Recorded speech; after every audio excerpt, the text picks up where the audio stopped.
Jullie laatste slip, yes.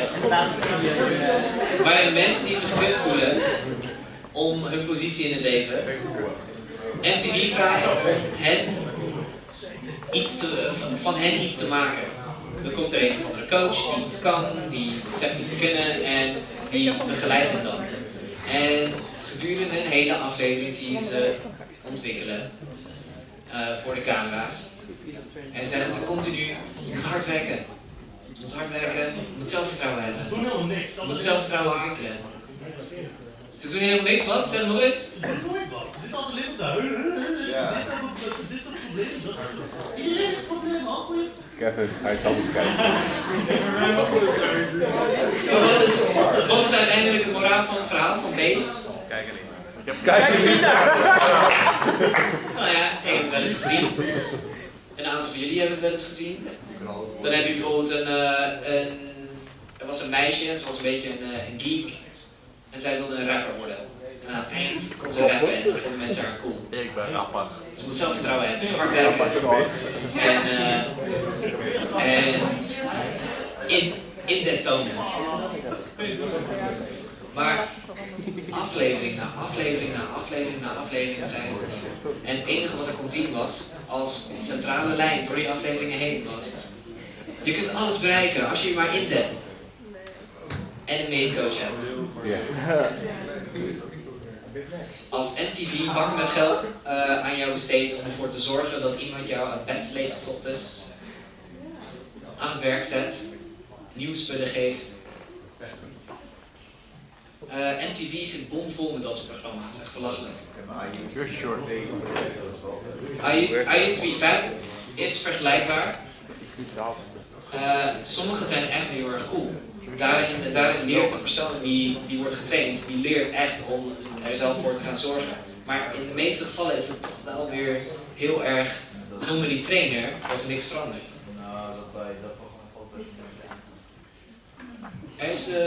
Het schommelt. Wat dachten jullie van hoe heet het programma ook weer? Dat een beetje Plain Jane, dat is hem. Ik hoorde daar ja! Zo doe je in mijn hoofd van wat je vertelt. Plain Jane, geweldig programma weer. Een meisje die een beetje een muurbloempje is, een beetje een grijsmuis. Die krijgt dan een coach en zij is een bekende fashion consultant. En die wordt dan gedurende de aflevering, krijgt ze allemaal uitdagingen. En dan moet ze haar angst overwinnen en hard werken en zelfvertrouwen kweken. En een makeover krijgen. En je ziet ze eigenlijk niet veranderen totdat ze een makeover hebben gehad. Ja. Wederom, jij kunt ook super goed worden. En alles worden wat je maar wilt, waar je maar voor inzet. Mits je een coach hebt van MTV. En dat soort dingen zijn in de VS echt belachelijk veel van dat soort programma's. Er zijn hele kanalen die zijn gewijd aan dat soort programma's. En het gaat... En als je dat dan vergelijkt met bijvoorbeeld Japan, als je dat dan vergelijkt met Japan, met een anime, misschien, waarschijnlijk niet. Heeft een van jullie het gezien? Yakitate Japan? Het gaat over brood bakken. Oh, ja. En dat je super grappig, maar het gaat er voornamelijk om, als je keihard werkt, word je het beste broodbakker in de wereld. Maar dan moet je wel keihard werken en je gaat heel vaak falen voordat je dat bereikt. En dat is een heel ander soort les. Als we hier naar kijken. Nee. Deze effecten, die sijpelen door in andere dingen. En het gaat om sociale interactie. Catfish gaat om mensen die zich voordoen als iemand anders online, meestal op Facebook. Iemand verleiden. En of het nou gaat om als iemand anders voordoen, dat kan altijd. Maar wat ik zo interessant vind aan het programma, zijn de mensen die verleid worden. De mensen die verleid worden, zijn niet verliefd op een andere persoon. Zij zijn verliefd op een idee van een andere persoon. En zo gaat dat heel vaak voor ons. Maar dit is wederom een culturele invloed dat doorcijpelt in de samenleving. Het wordt erger gemaakt ook door social media, want het creëert nieuwe systemen en nieuwe sociale groepen. Maar het heeft een pervasief effect.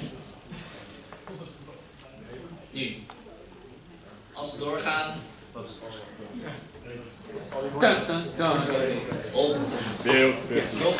nog meer culturele effecten die overal te vinden zijn.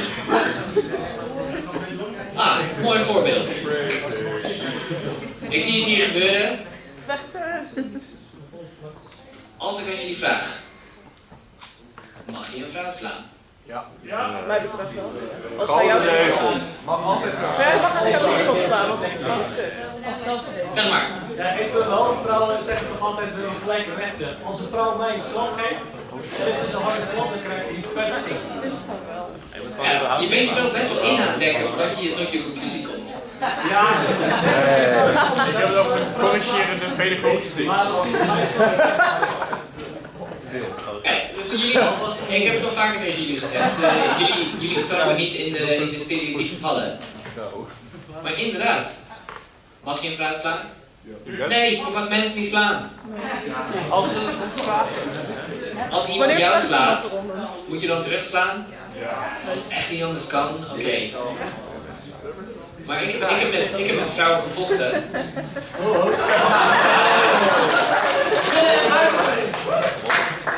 Gewonnen? Ik heb het ook al een keer verteld. Ik ben vechtsportdocent. Ik heb met vrouwen gevochten die echt pittig hoor. Dat moet je niet onderschatten. Maar het zijn ook de culturele invloeden en de genderrolverdeling die ertoe leiden dat er verschillende interesses ontstaan. Er ontstaan verschillende interesses. En interesses volgen vaak ook aanleg. Mannen hebben een meer aangeboren aanleg om bijvoorbeeld snelle spierontwikkeling te hebben. Vrouwen kunnen dat wel hebben, maar het staat zeer hevig onder de invloed van testosteron. Mannen hebben van nature meer testosteron. Dus zodoende kan het zo zijn dat de gemiddelde man fysiek zich op een meer krachtige manier ontwikkelt dan een gemiddelde vrouw. En dat wordt erger gemaakt door genderrolverdeling. Maar waar is de verdeling tussen aangeboren en aangeleerd? Deze is een enorme issue. Vooral in de afgelopen tijd van, ik wil het liever niet noemen, maar het hele Gamergate verhaal. Ze vielen dit bijvoorbeeld ook aan. Je hebt dan Shepherd en Female Shepherd. Inderdaad, dat was de issue. Heet het niet gewoon allebei Shepherd? Ja, nou en? Ja, met liefde wordt dat gezegd zelfs. Mensen wilden dat de vrouwelijke versie een eigen naam kreeg. Maar er wordt aandacht aangeschonken. Er wordt buiten proporties getrokken. En vervolgens worden de verschillen tussen mannen en vrouwen wederom benadrukt door de discussie. En hierin wordt duidelijk hoe discussie om dingen, de discours die heerst binnen de cultuur, enorm bepalend is voor hoe we dat ervaren. Je kunt ook deze hebben. Dit is dan je stereotype, anonieme, in metaal gevulde, niet duidelijk verduidende persoon. Ten opzichte van een, wat door vrij veel mensen is aangenomen als een voorbeeld voor vrouwelijkheid. Is het dan ook wel zo? Wordt er ingespeeld op stereotypes, op wensen? Maar als je dan denkt, kan het ook anders? En het is anders geweest.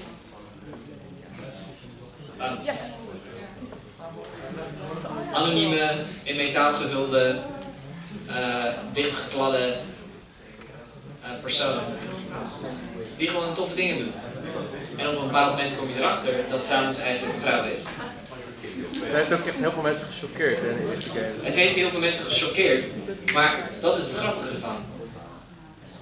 Cultureel gezien, traditioneel gezien, zou dat geen rol zijn voor een vrouw. En zodoende dachten heel veel spelers tot het einde van het eerste spel, dat het best moeilijk was om uit te spelen, dat het een man was. En toen waren ze inderdaad gechoqueerd om erachter te komen dat het trouwens een vrouw was. In ondergoed. Ja. Zoals er weer wordt gegeven in Smash. Super Smash Brothers nu. De Zero Suit, ja, dat is een mooi woord voor ondergoed.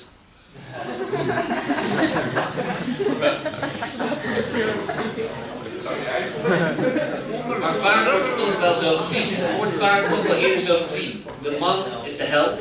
De man is degene die dingen doet. Is degene die dingen doet. De man redt de vrouw. Mario redt Peach. En het is een archetypisch verhaal dat vaak terug blijft komen, net als heel besproken is. Maar het is wel ondersteunend aan de ongelijkheid. En het is meer doordringend dan het wellicht lijkt, ja.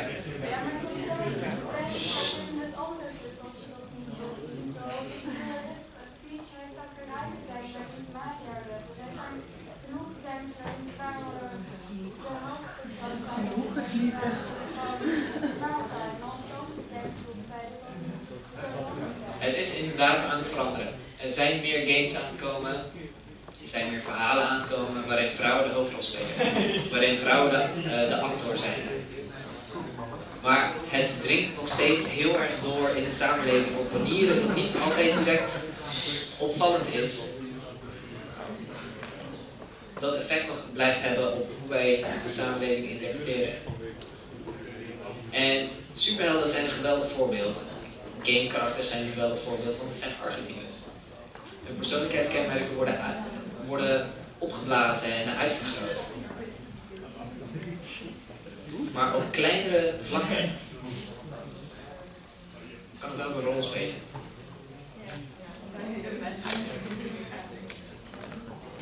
Oké. Probeer deze goed te volgen.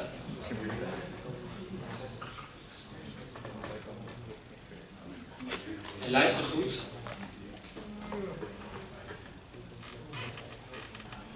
Music magnet.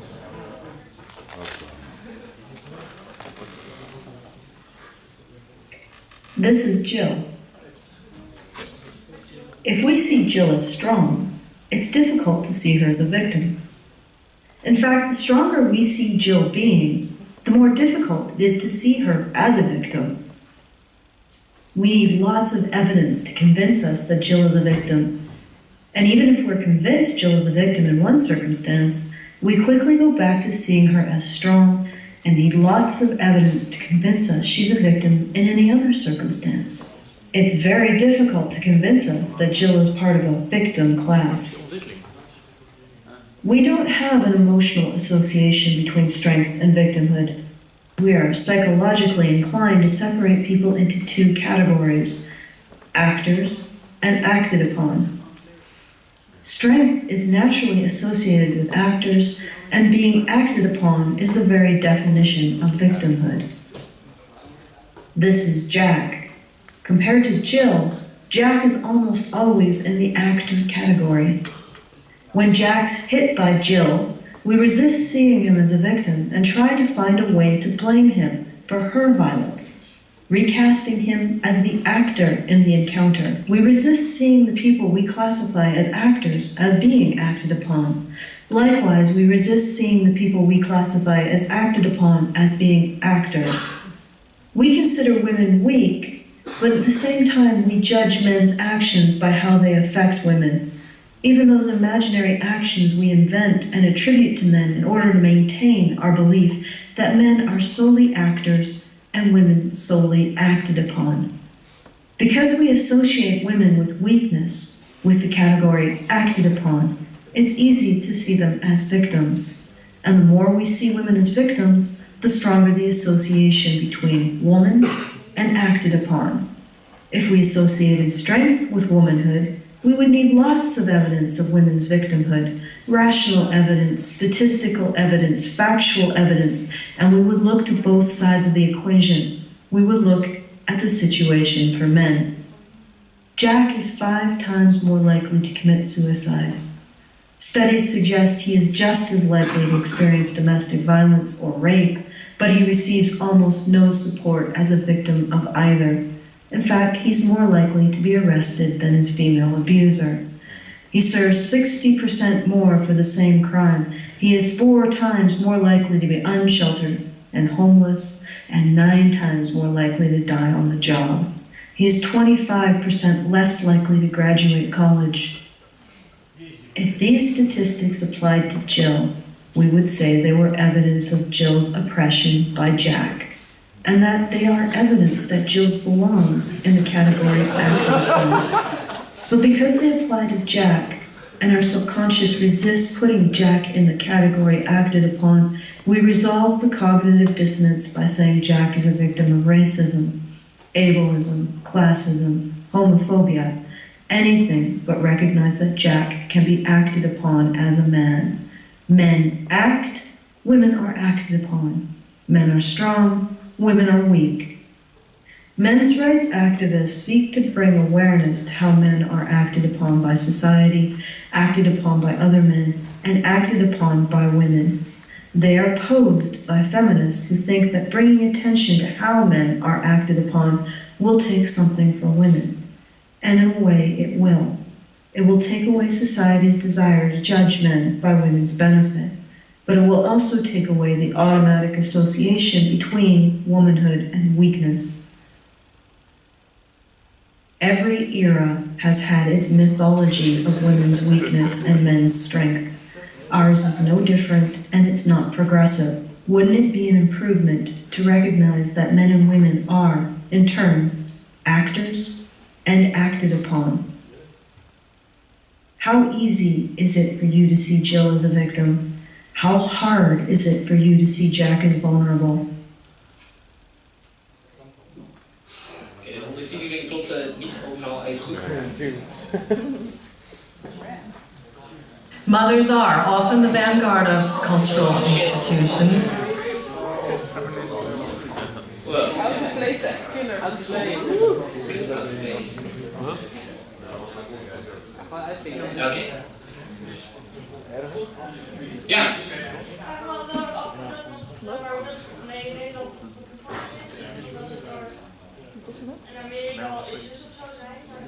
Overal ter wereld is het van toepassing.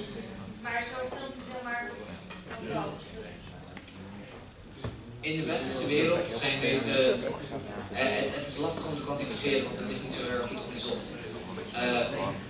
Maar deze verschillen die uiten zich vergelijkbaar in alle westerse landen.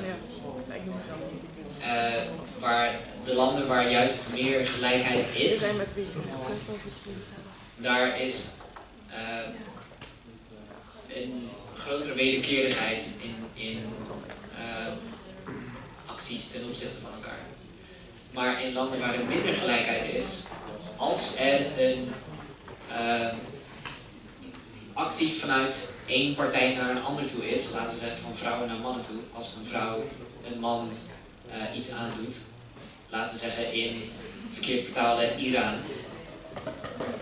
Als je als vrouw in Iran een misdaad pleegt, dan kan het of gezien worden als iets dat gewoon helemaal niet is voorgekomen, want zulke dingen doen vrouwen niet. En als je het wel hebt gedaan, dan ben je een abominatie. Dan ben je een unicum en dan word je gestenigd of zoiets. Want dan ben je geen voorbeeld voor jouw gender. Jij bent iets wat niet kan. Dat mag niet. Want jij behoort je op een bepaalde manier te gedragen. Dat er geen onderkenning is voor de gelijkheid in de manier waarop mannen en vrouwen naar elkaar acteren in de gevallen die hierin zijn genoemd. Hoe dat voorkomt in Nederland zal waarschijnlijk iets minder zijn dan in de VS inderdaad. Want de basisonderwijs in Nederland is gewoon een stuk sterker en dat ondersteunt issues van gelijkheid. Maar wat voorbeeld wel geeft is wel waar. Als een meisje een jongen slaat, zullen ze vaak zeggen van ja, die jongen heeft wel iets gedaan waardoor ze slaat. Ja. En als een jongen een meisje slaat, dan zegt iedereen altijd van ja, die jongen is gewoon agressief. Dus ze willen niet zeggen van ja, een meisje heeft waarschijnlijk iets gedaan waardoor hij haar heeft geslagen. Dus er wordt hier gezegd, als een meisje een jongen slaat, dan zien mensen dat inderdaad vaak als, ja, wat heeft die jongen haar aangedaan dat hij dat heeft verdiend. En als een jongen een meisje slaat, dan is dat doe je toch niet. Agressief. Dat is toch onzinnig? Aan beide kanten op is het onzinnig. Mannen en vrouwen zijn meer gelijk dan dat wij denken, maar we zijn daadwerkelijk ook wel verschillend. Maar dat heeft te maken met aanleg en volgend inzet. En die inzet wordt heel erg beïnvloed door de traditionele rolverdelingen van mannen en vrouwen in de cultuur. Ja. Buffy the Vampire Slayer. Buffy the Vampire Slayer. Daar was ik fan van. Lang. Dit is een tijdje terug voor de meeste van jullie. Ben je al wel opgegroeid? Ja. Dit kent iedereen. Je kent het toch? Oh ja. Wie kent haar? Nou ja, persoonlijk niet, maar... Ik heb Spike een keer ontmoet. Niet awesome. Ja. Maar Buffy the Vampire Slayer is een serie gemaakt door Joss Whedon. Joss Whedon staat erom bekend dat hij sterke vrouwelijke rolmodellen neerzet. Hij verwoordt het eigenlijk heel erg mooi. Het is in de Equality Now speech en probeer te letten op de woorden die worden gebruikt. Want het zijn de woorden in het discours die veel emoties kunnen uitlokken of beladen zijn met veel emoties die ertoe kunnen leiden dat er geen objectiviteit meer bestaat in een discussie over dit soort onderwerpen.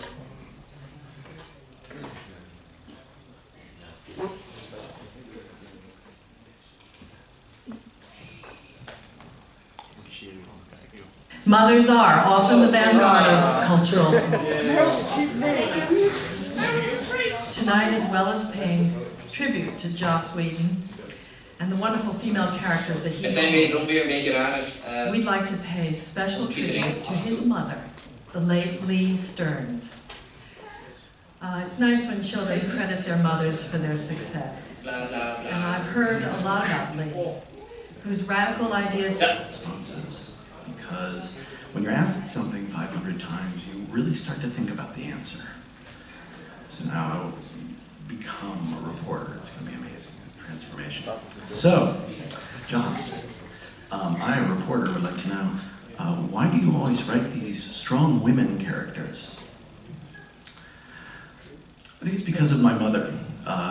She really was an extraordinary, inspirational, tough, cool, sexy, funny woman, and that's the kind of woman I've always surrounded myself with. That's my friends, particularly my wife, who is not only smarter and stronger than I am, but occasionally actually taller too, but only sometimes taller. And I think it all goes back to my mother. So, why do you write these strong women characters? Because of my father.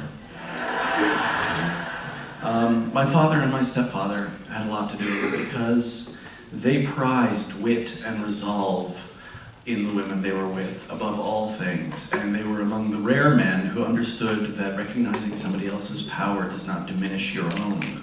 When I created Buffy, I wanted to create a female icon, but I also wanted to be very careful to surround her with men who not only had no problem with the idea of a female leader, but were in fact engaged and even attracted to the idea. That came from my father and stepfather, the men who created this man, who created those men, if you can follow that. So, why do you create these strong, how you say, the women, I'm in Europe now, so it's international. These, I don't know where though. These strong women characters, well, because these stories give people strength, and I've heard it from a number of people and I've felt it myself, and it's not just women, it's men, and I think there is something particular about a female protagonist that allows a man to identify with her, that opens up something that he might, an aspect of himself he might be unable to express, hopes and desires he might be uncomfortable expressing through a male identification figure. So it really crosses across both, and I think it helps people, you know, in that way. So why do you create these strong women characters? Because they're hot.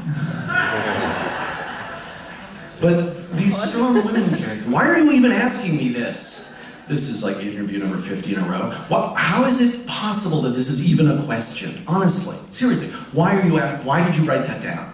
Why are you asking 100 other guys why they don't write strong women characters?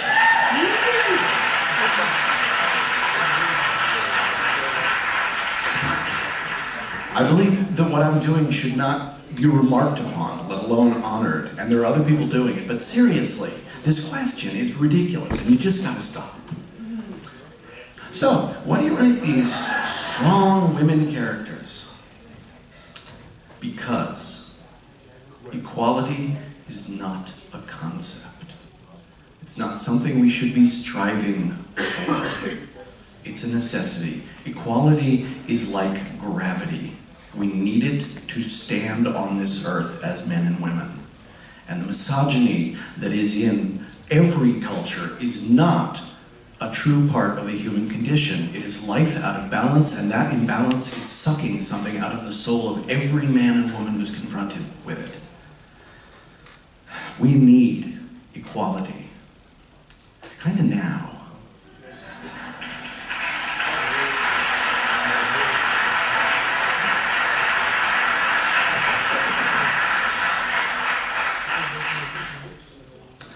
So why do you write these strong female characters? Because you're still asking me that question. Thank you very much for including me tonight. Thank you all.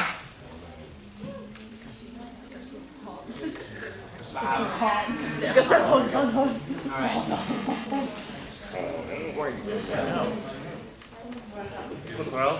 Weet jullie een beetje mee wat hij probeerde te vertellen?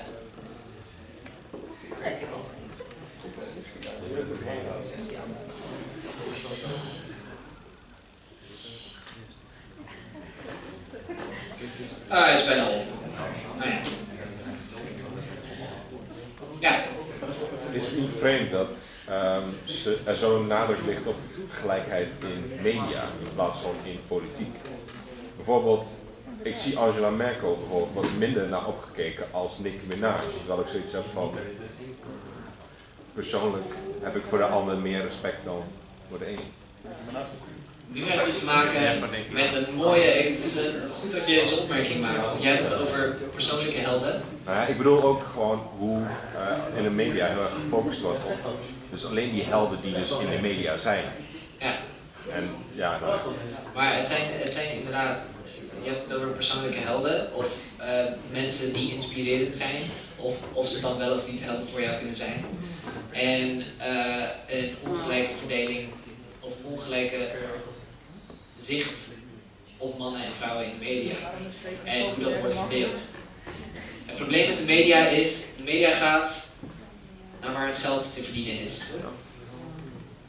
Mensen zijn over het grootste gedeelte vreselijk veel minder slim dan dat ze zelf denken.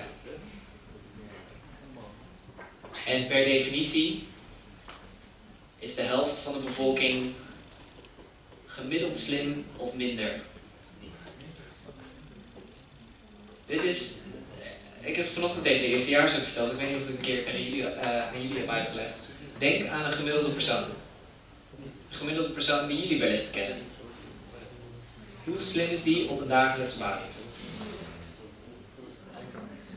Iemand? Een beetje zo, gaat een beetje wanneer. Ja. Soms iets meer, soms iets minder. Het is een brede opvatting. Het is een beetje een brede opvatting. Als je denkt aan een gemiddelde persoon die je dan kent. Het feit dat jullie studeren betekent dat die gemiddelde persoon waarschijnlijk in de top 10% zit van de samenleving. Van de Nederlandse samenleving. dan zit je al in de top 5% van de wereldbevolking. En de gemiddelde persoon wordt in jullie kringen al gezien als en de helft zit eronder. En dat zijn de massa's, die maken beslissingen, die voeden geld aan de media. De media reageert erop.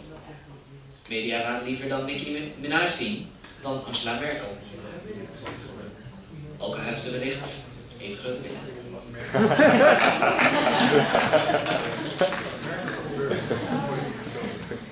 Maar het zijn inderdaad die culturele invloeden. Mannen en vrouwen worden gezien als verschillend van elkaar.